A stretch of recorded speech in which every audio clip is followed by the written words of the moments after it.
الحمد للہ رب العالمین والصلاة والسلام علی سید المرسلین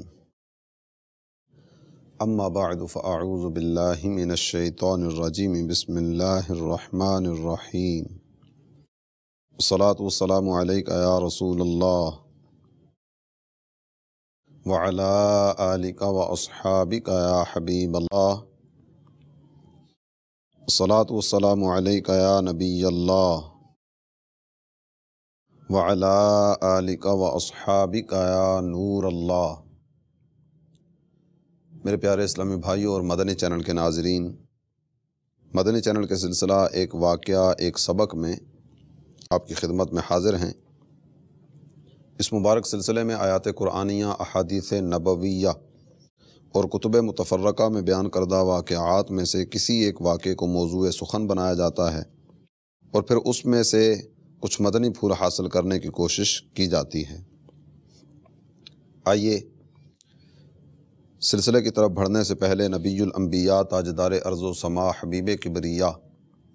صلی اللہ تعالی علیہ وآلہ وسلم کی ذات ستودہ صفات پر درود پاک پڑھنے کی فضیلت سننے کی سعادت حاصل کیے لیتے ہیں۔ حضور انور تاجدار بحر و بر مالک جنت و کوثر صلی اللہ تعالی علیہ وآلہ وسلم نے ارشاد فرمایا، اسمع صلاۃ اہل محبتی واعرفہم۔ فرمایا اہل محبت کا درود میں خود سنتا ہوں اور درود پڑھنے والے کو پہچانتا بھی ہوں۔ صلو علی الحبیب صلی اللہ تعالی علی محمد وعلی آلہ وصحبہ وبارک وسلم۔ سلسلے کی ابتدا میں کچھ اچھی نیتیں کرنے کی سعادت بھی حاصل کر لیجئے تاکہ ثواب بھی ملے۔ اللہ عز و جل کی رضا پانے، ثواب کمانے اور اپنی آخرت بنانے کے لیے از ابتدا تا انتہا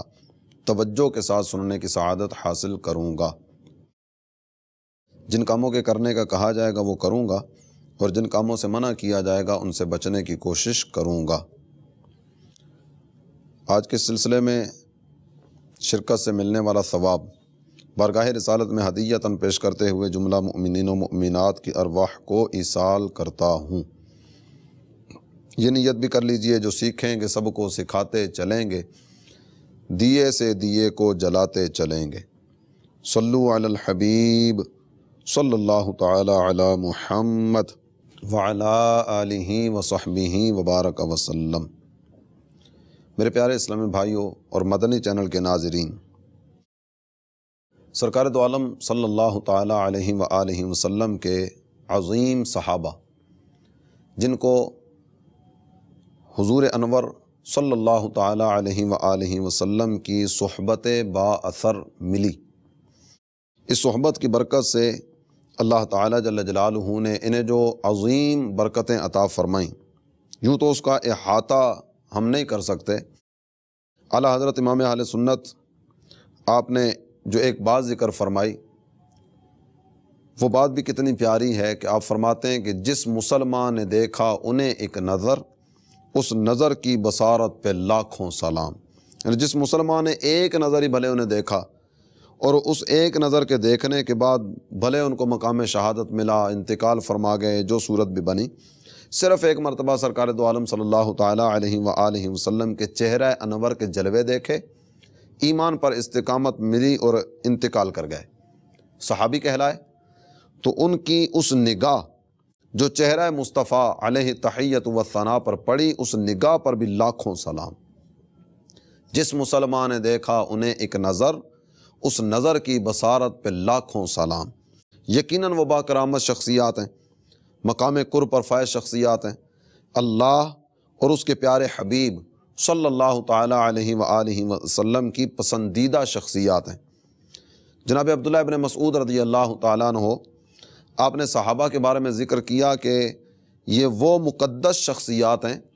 کہ جن کو اللہ جل مجدہ الکریم نے اپنے پیارے حبیب صلی اللہ تعالی علیہ وآلہ وسلم کی صحبت کے لیے چن لیا۔ یقیناً یہ چنے ہوئے افراد ہیں۔ ان چنے ہوئے اور ان منتخب افراد میں سے ایک حضرت سیدنا عبداللہ ابن حذافہ رضی اللہ تعالی عنہ بھی ہیں۔ آپ کی جرت، آپ کی بہادری، آپ کی استقامت، آپ کی اللہ اور اس کے پیارے حبیب عز و جل و صلی اللہ تعالی علیہ وآلہ وسلم سے محبت یقیناً یہ مثالی چیزیں ہیں۔ ہر صحابی کا مقام و مرتبہ وراء الورا ہے، ان میں سے تمام کے تمام افراد یقیناً اللہ تعالیٰ اور اس کے پیارے حبیب صلی اللہ تعالی علیہ وآلہ وسلم کے پیارے افراد ہیں۔ حضرت عبداللہ ابن حذافہ رضی اللہ تعالیٰ عنہ آپ کو رومی مشرکین نے گرفتار کیا، اور گرفتار کرنے کے بعد روم کے بادشاہ قیصر اس کے سامنے لا کر کھڑا کیا۔ بادشاہ چونکہ کافر ہے، اس لیے اس نے جناب عبداللہ ابن حذافہ رضی اللہ تعالیٰ عنہ سے یہ کہا کہ تم بھی عیسائی ہو جاؤ، اگر تم ایسا کرو اور میرے دین پر آ جاؤ تو میں تمہیں اپنے ایک صوبے کا گورنر بنا دوں گا، حکومت مل جائے گی، گورنری مل جائے گی، صرف کام اتنا کرنا ہے کہ تم اپنا دین تبدیل کر لو۔ اب اس کی نظر میں صرف اتنا سا کام تھا، لیکن جن کو نور ایمان ملا اور نور ایمان سے جن کا دل منور ہوا اور ایمان کی حقیقی لذت اور حقیقی چاشنی جن کا مقدر بنی، اور کتنی بڑی بات کہ نبی پاک صلی اللہ تعالی علیہ وآلہ وسلم کے رخ انور کی تابانیاں بھی دیکھیں، سرکار کے جلوے بھی دیکھے، محبوب کے وہ جناب رحمت برے اونٹوں سے مبارک پھول گرتے بھی دیکھا، اور وہ پھول چنے بھی، وہی نازل ہوتے بھی دیکھا، اور کتنے ہی وہ معجزات نبی پاک صلی اللہ تعالی علیہ وآلہ وسلم کی اپنی آنکھوں سے دیکھے۔ اتنا کچھ دیکھنے کے بعد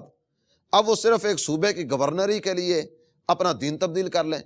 اپنا مذہب تبدیل کر لیں، یہ کیسے ہو سکتا تھا؟ قیصر کہنے لگا کہ اگر آپ میرے دین پر آ جائیں میں آپ کو ایک صوبے کا گورنر بنا دوں گا، اور صرف اتنا نہیں بلکہ اپنی لڑکی سے تمہاری شادی بھی کر دوں گا۔ جناب عبداللہ ابن حذافہ رضی اللہ تعالی عنہ آپ نے جواب دیا کہ تو صرف مجھے گورنری دینے کی بات کرتا ہے، اگر تم اپنی کرسی سے ایک طرف ہو جاؤ اور اس سے کنارہ کش ہو کر ساری کی ساری بادشاہت مجھے دے دو، اور صرف تمہاری بادشاہت کیا، اس ساری دنیا کی سلطنت بھی میرے سپرد کر دو، اور اس کے بدلے میں تم یہ چاہو کہ میں اپنے دین کو چھوڑ دوں، تو یہ ناممکن ہے، ایسا نہیں ہو سکتا۔ یہ تمہاری کرسی کیا، یہ ساری دنیا کی بادشاہت بھی مجھے نبی پاک صلی اللہ تعالی علیہ وآلہ وسلم کے قدموں سے دور نہیں کر سکتی۔ شاہ روم قیصر ان کا یہ جرت مندانہ جواب سن کر غضبناک ہو گیا، اور آپ کو جیل میں ڈال دیا گیا۔ جیل میں بھیجنے کے بعد کھانا پینا بالکل بند کر دیا گیا، کوئی چیز ان کو کھانے پینے کے لیے نہ دی جائے۔ وہ کوہ استقامت، جبل استقامت نے استقامت کے ایک بہت بڑے پہاڑ کے ساتھ ٹکرانا چاہتا تھا، اور یہ چاہتا تھا کہ میں ان کا جناب وہ کھانا پینا بند کر کے چند دن کے بعد ان کو بلاؤں گا، یا چند دن کے بعد ان سے کوئی امتحان لوں گا، پھر دیکھتا ہوں جناب ان کا وہ دین کا جذبہ اور دین کی محبت کہاں جاتی ہے۔ چند دن کے لیے یہ کھانا پینا بند کر دیا گیا، اور جب کچھ دن کچھ بھی نہیں دیا گیا کھانے پینے کے لیے، تو اب امتحان کس طرح کا لیا جا رہا ہے؟ کئی دن کے بعد شراب اور خنزیر کا گوشت یہ قید خانہ میں بھیجا گیا، یہ کھائیے اور پیجیے۔ اگرچہ شریعت مطہرہ حالت اضطراری میں جب ایسی کیفیت ہو کہ جان جانے کا خطرہ ہو تو صرف اتنی حد تک کہ جس سے جان بچ جائے حرام کھانے کی بھی اجازت دیتی ہے، لیکن انتہائی بھوک کے باوجود سیدنا عبداللہ ابن حذافہ رضی اللہ تعالیٰ عنہ نے اس میں سے کچھ بھی نہیں کھایا۔ شاہ روم نے انہیں بلوایا اور بلا کر کھانا نہ کھانے کا سبب پوچھا۔ آپ رضی اللہ تعالیٰ عنہ نے جواباً ارشاد فرمایا، شریعت اسلامیہ نے اگرچہ مجھے کئی روز کے فاقے کے بعد جس طرح کی کیفیت سے میں دوچار ہوں یہ کھانا میرے لیے حلال کیا ہے، لیکن میں اپنی طرف سے اور اپنے کسی فعل کی وجہ سے ایک دشمن اسلام کو خوشی کا موقع نہیں دے سکتا۔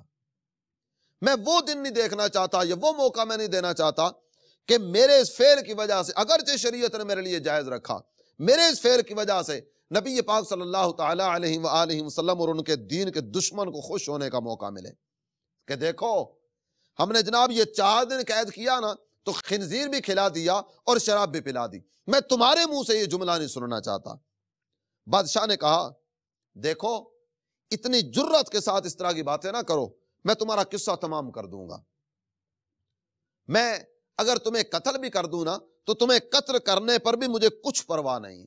آپ رضی اللہ تعالیٰ عنہ نے یہ بات سنی تو بڑی جرت اور بڑی بہادری کے ساتھ جواب دیا، کہنے لگے کہ دیکھ اگر تو مجھے قتل بھی کر دے نا اور میرا قصہ بھی تمام کر دے، میں اپنی جان تو دے دوں گا، لیکن نبی پاک صلی اللہ تعالی علیہ وآلہ وسلم کے قدموں سے دور ہونا اور اپنے دین کو چھوڑ دینا اور کسی نئے مذہب کو اختیار کر لینا، اس کا تصور بھی نہیں کر سکتا۔ جس طرح بڑے ہی پیارے انداز میں جو بات کی گئی نا، اگرچہ یہ بات اس موقع کے لیے تو نہیں کہی گئی، لیکن بات اسی موقع پر بھی کی جا سکتی ہے کہ یہ ایک جان کیا ہے، اگر ہوں کروڑوں تیرے نام پر سب کو وارا کروں میں۔ حضور یہ تو ایک جان ہے نا، اگر کروڑ جانیں بھی ہوں اور ایک ایک کر کے ساری آپ کے نام پر قربان کرتا چلا جاؤں تو حضور یہ ساری آپ کے نام پر قربان کرنے کے لیے میں تیار ہوں۔ اور اعلیٰ حضرت امام اہل سنت نے کتنی پیاری بات ذکر فرمائی، کہتے ہیں کروں تیرے نام پہ جاں فدا،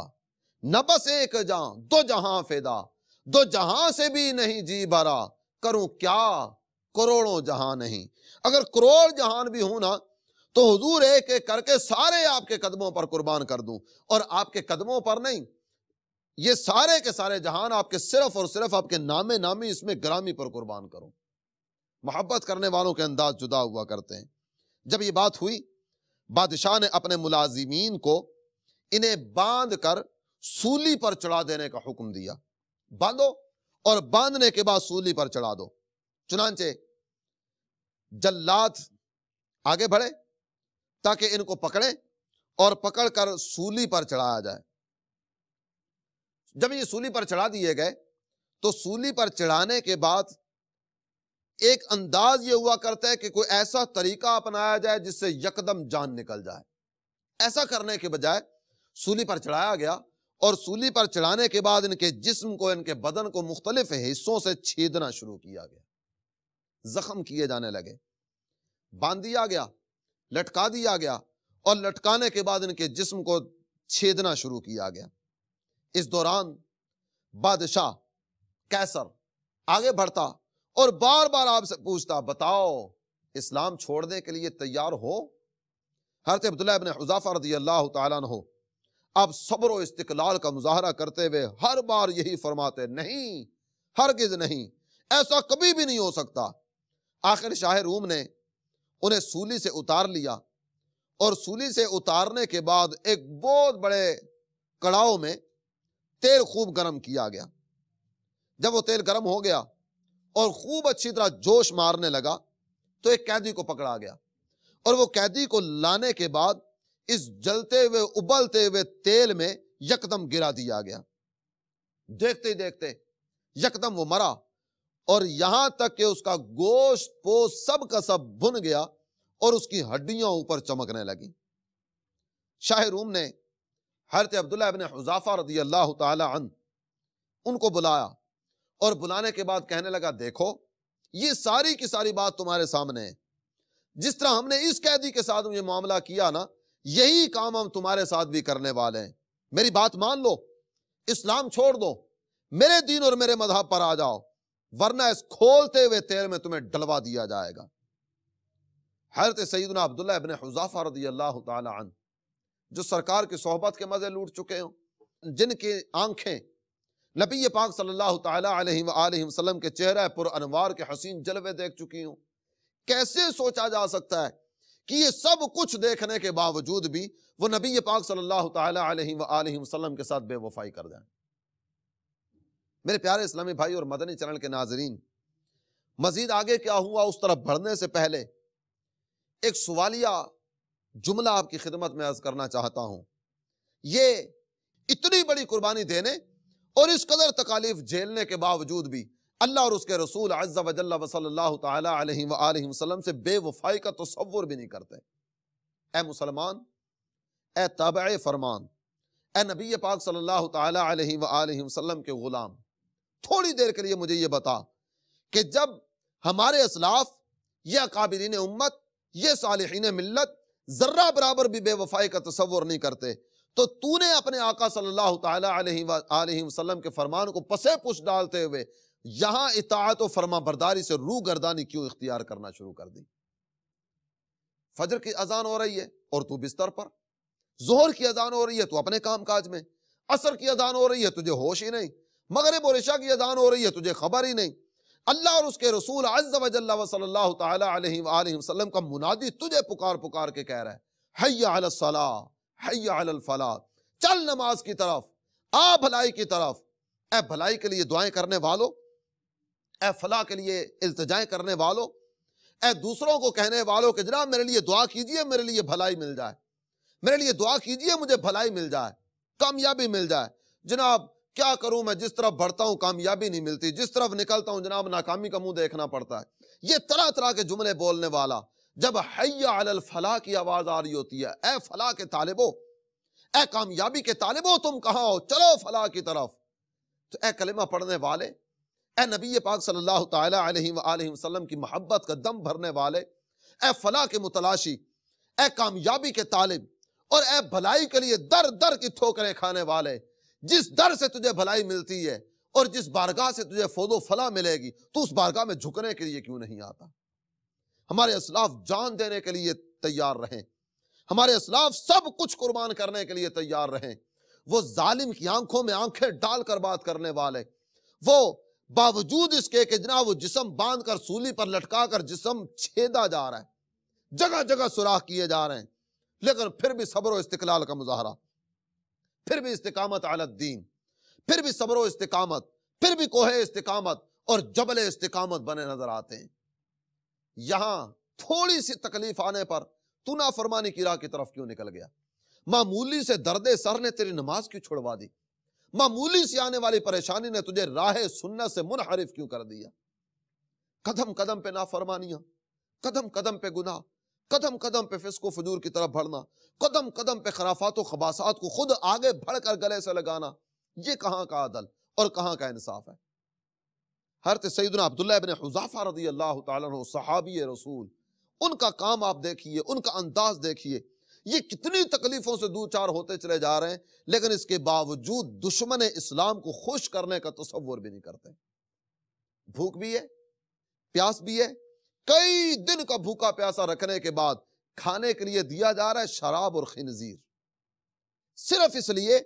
کہ اللہ کے دشمن کا دل خوش نہ ہو، آپ اس کی طرف دیکھتے بھی نہیں۔ شریعت اگرچہ اجازت دے رہی ہے، نہیں کیفیت اس طرح کی ہے، جب حالت اضطراری آ جائے، جان جانے کا خطرہ ہو، شریعت نے اجازت دی ہے کہ اتنا کھا لو یا اتنا پی لو جس سے تمہاری جان بچ جائے۔ نہیں، نہ کھانے والی چیز اس موقع پر شریعت نے کھانے کی اجازت دی۔ اے میرے وہ اسلامی بھائیوں، اے میرے وہ کلمہ پڑھنے والے مسلمانوں، اے اللہ اور اس کے رسول سے محبت کی بات کرنے والوں، جو کلمہ بھی پڑھتے ہو شراب بھی پیتے ہو، جو کلمہ بھی پڑھتے ہو اور وہ کام کر دیتے ہو جو دشمنان اسلام کو بات کرنے کا موقع دیتے ہیں۔ حضرت سیدنا عبداللہ ابن حذافہ رضی اللہ تعالیٰ عنہ کے اس حسین انداز کو اپنے سامنے رکھیے۔ شریعت کی اجازت کے باوجود صرف اس لیے شراب کو ایک طرف کیا اور صرف اس لیے خنزیر کو ایک طرف کیا تاکہ اس دشمن اسلام کا دل خوش نہ ہو۔ اور یہاں تو کوئی حالت اضطراری بھی نہیں، کوئی اس طرح کی کیفیت بھی نہیں، کوئی اس طرح کا معاملہ بھی نہیں، پھر بھی آگے بڑھ بڑھ کر شراب کو اٹھا کر پینے والوں، اپنی جیب سے پیسہ خرچ کر کے شراب پینے والوں یا کسی کی دعوت پر پینے پلانے والوں، کیا شریعت مطہرہ اس طرح کے کاموں کی اجازت دیتی ہے؟ یاد رکھیے شراب اتنی خراب ہے کہ شراب کی وجہ سے 10 قسم کے افراد پر لعنت فرمائی گئی۔ بنانے والا، بنوانے والا، اٹھوانے والا، جس کے لیے اٹھائی جا رہی ہو، یہ سارے کے سارے 10 قسم کے افراد، ان پر لعنت فرمائی گئی۔ دعوت اسلامی کے اشاعتی ادارے مکتبۃ المدینہ نے برائیوں کی ماں نام سے رسالہ شائع کیا، اسے پڑھیے اور پڑھنے کے بعد آپ اندازہ فرمائیے کہ یہ شراب کتنی خراب ہے۔ حضرت سیدنا عبداللہ ابن حذافہ رضی اللہ تعالی عنہ، آپ کی صبر و استقامت کے انداز آپ نے دیکھے۔ بادشاہ نے جلتے ہوئے تیل میں ایک قیدی کو ڈالا جس کا گوشت پوست سب جل گیا اور ہڈیاں اوپر چمکنے لگی۔ جب یہ سارا معاملہ ہوتا ہے تو قیصر بادشاہ حضرت عبداللہ ابن حذافہ رضی اللہ تعالیٰ عنہ کو کہتا ہے کہ دیکھو میری بات مان لو، اسلام کو چھوڑ دو، یہ سارا منظر تمہاری نگاہوں کے سامنے ہے. جس طرح اس قیدی کو میں جلتے ہوئے تیل میں ڈال سکتا ہوں نا، اسی طرح تمہیں بھی میں اس جلتے ہوئے تیل میں ڈالنے پر قادر ہوں. لیکن اتنی بڑی بات دیکھنے کے بعد بھی، اور یہ سب کچھ محسوس کرنے کے بعد بھی، اور سارا یقین ہونے کے بعد بھی کہ میرے ساتھ واقعی یہ ہو سکتا ہے، یہ سب کچھ دیکھنے سننے کے بعد بھی آپ رضی اللہ تعالیٰ عنہ کا جواب وہی تھا. اگر اس جواب کو اسی انداز میں کہہ لیا جائے کہ عالم تصورات میں گویا سرکار کی بارگاہ میں عرض کیا ہوگا کہ حضور یہ ایک جان کیا ہے، اگر ہوں کروڑوں تیرے نام پر سب کو وارہ کروں میں. حضور میں سب کچھ قربان کرنے کے لیے تیار ہوں، لیکن آپ سے بے وفائی کا تصور بھی نہیں کر سکتا. یہ نہیں ہو سکتا کہ میں دین حق سے منحرف ہو جاؤں، ایک لمحے کے لیے بھی مجھے یہ گوارا نہیں ہے. یہ سن کر بادشاہ نے چرخی پر چڑھا کر تیل میں ڈال دینے کا حکم دیا. چرخی پر چڑھایا جائے، اور جس طرح یہ غلیل سے پتھر پھینکا جاتا ہے نا، اسی انداز میں ان کو جلتے ہوئے تیل میں ڈال دیا جائے. چنانچہ جب آپ کو چرخی پر چڑھایا جانے لگا تو آپ کی آنکھوں سے بادشاہ نے آنسو نکلتے دیکھے، چشمان مبارکہ بہہ رہی ہیں. بادشاہ نے جب یہ منظر دیکھا، وہ یہ سمجھا کہ ہو سکتا ہے یہ ڈر گئے ہوں، اور اس ڈر کی وجہ سے ان کی آنکھوں سے آنسو جاری ہو گئے ہیں. اپنے ملازمین کو کہنے لگا ٹھہر جاؤ، ان کو یہاں سے اتار کر میرے پاس لے کر آؤ. بادشاہ سمجھ رہا تھا کہ اس سخت مصیبت کو دیکھ کر ارادہ بدل گیا ہوگا. اب اگر میں بات کرتا ہوں نا، اور اب ان کو کہتا ہوں کہ اپنے دین کو چھوڑ کر میرے باطل دین پر آ جاؤ، تو یہ خوشی خوشی رضامند ہو جائیں گے. لیکن یہ بات بھی بادشاہ کا محض ایک وہم تھا، اس کے سوا کچھ بھی نہیں. جب ان کو لایا گیا اور بادشاہ کے استفسار پر آپ نے جو جواب دیا وہ جواب سنیے. بادشاہ نے پوچھا آپ کی آنکھوں سے آنسو جاری ہوئے، لگتا یہ ہے کہ آپ راضی ہو گئے کہ اپنا دین چھوڑ کر ہمارے دین پر آ جائیں. جناب سیدنا عبداللہ ابن حذافہ رضی اللہ تعالی عنہ، اللہ عز و جل کی ان پر رحمتیں ہوں اور ان کے صدقے ہماری مغفرت ہو، آپ نے جواباً ارشاد فرمایا میں اس وقت صرف اس لیے رو رہا ہوں کہ آج میری ایک ہی جان ہے، صرف ایک جان، جسے میں راہ خدا میں اس طرح قربان کرنے جا رہا ہوں. کاش میرے جسم کے روئے روئے میں ایک ایک جان ہوتی اور یہ سب کی سب جانیں میں راہ خدا میں قربان کر دیتا. بات وہی کہ یہ ایک جان کیا ہے، اگر ہوں کروڑوں تیرے نام پر سب کو وارا کروں میں. بادشاہ آپ کا یہ عزم کن جواب سن کر آپ کو آزاد کرنے پر مجبور ہو گیا. یعنی ان کی استقامت ان کی ظالم بادشاہ سے نجات کا سبب بھی بن گئی. میرے پیارے اسلامی بھائی اور مدنی چینل کے ناظرین، اللہ تعالیٰ جل جلالہ کے یہ نیک بندے، یہ اکابرین امت، یہ صالحین ملت، یہ اس قدر بلند مرتبے پر فائز شخصیات کہ ان کا ایک ایک عمل ہمارے لیے مشعل راہ کی حیثیت رکھتا ہے. آئیے نا ہم بھی راہ استقامت کو اختیار کریں، ہم بھی اللہ اور اس کے پیارے حبیب صلی اللہ تعالی علیہ وآلہ وسلم کے ارشادات پر دل و جان سے قربان ہونے والے بن جائیں، اور صرف یہ ذہن بنا لیں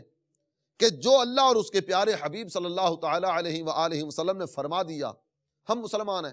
ہم کلمہ پڑھنے والے ہیں، اس میں ذرہ برابر بھی چون چراں اگر مگر یا دائیں بائیں کے چکروں میں پڑے بغیر بس اطاعت و فرما برداری کی طرف آ جائیے. جو اللہ اور اس کے رسول عز و جل و صلی اللہ تعالی علیہ وآلہ وسلم نے فرمایا، دلوں جان سے اس پر قربان ہو جائیے. یاد رکھیے قرآن پاک نے اطاعت کرنے والوں کے لیے بھی حکم ارشاد فرمایا اور نافرمانی کی راہ پر چلنے والوں کے لیے بھی حکم ارشاد فرمایا. یوم تقلب وجوہہم فی النار یقولون یا لیتنا اطعنا اللہ و اطعنا الرسول. جس دن ان کے منہ الٹ الٹ کر جہنم کی آگ میں تلے جاتے ہوں گے، ان کی زبان پر جملہ کیا ہوگا؟ یا لیتنا اطعنا اللہ و اطعنا الرسول. ہائے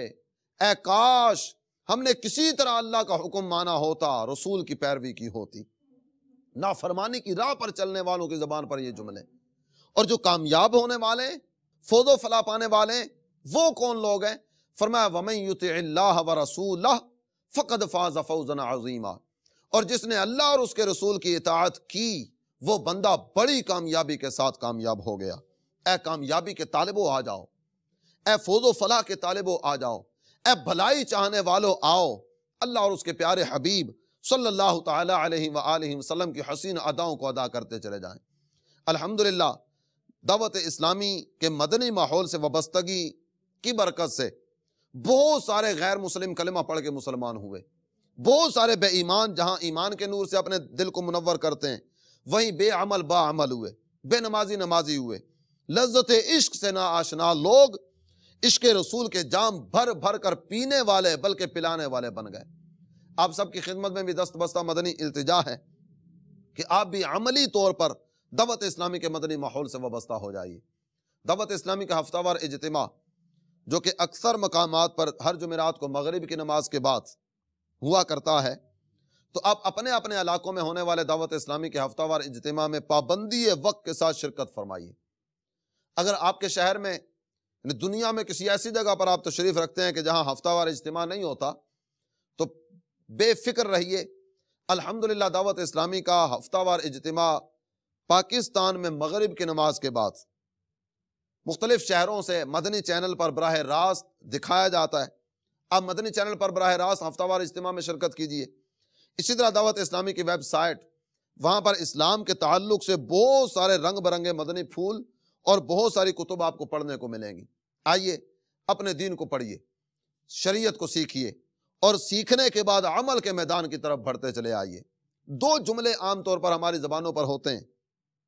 حج کے موقع پر حاجی کی زبان پر ہوتا ہے لبیک اللہم لبیک، اور عام طور پر ماہ میلاد میں یا اس کے علاوہ مختلف مواقع پر لبیک یا رسول اللہ، یہ عاشقان ماہ رسالت کی زبان پر یہ نعرہ آتا ہے۔ یہ دونوں نعرے بڑے پیارے ہیں، لبیک اللہم لبیک، اے اللہ میں حاضر ہوں، اے اللہ میں حاضر ہوں، لبیک یا رسول اللہ، میرے آقا میں حاضر ہوں۔ آئیے دل سے یہ نعرہ بلند کریں، اللہ اور اس کے رسول عز و جل و صلی اللہ تعالی علیہ وآلہ وسلم کی بارگاہوں میں اپنے آپ کو واقعی حقیقی معنی میں روح اور جسم کے ساتھ حاضر کر دیں، دل بھی اسی طرف متوجہ ہو اور ظاہری اعضاء بھی انہی بارگاہوں کی طرف متوجہ ہوں۔ پنجگانہ نماز باجماعت ادا کرنے کا اہتمام کیجیے، اسلامی بہنیں اپنے گھروں پر پنجگانہ نماز ادا کرنے کا اہتمام کریں۔ اسی طرح نیک اعمال کی طرف قدم بڑھاتے چلے جائیے، اللہ تعالیٰ اعمال خیر کرنا ہمارے لیے آسان بنائے۔ نبی پاک صلی اللہ تعالیٰ علیہ وآلہ وسلم کے صحابہ اور اہل بیت رضی اللہ تعالیٰ عنہم اجمعین، ان سب کی برکتیں ہم سب کو عطا فرمائے اور اللہ ان کے صدقے ہمیں اسلام و سنیت پر استقامت عطا فرمائے، دنیا بھی اچھی کرے، آخرت بھی اچھی فرمائے، یہاں بھی ذلت و رسوائی سے بچائے اور وہاں کی ذلت و رسوائی سے بھی ہمیں محفوظ رکھے، آمین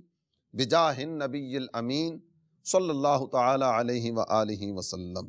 ملتا ہے در سے آخرت ان واقعات سے، سیکھیں سبق آؤ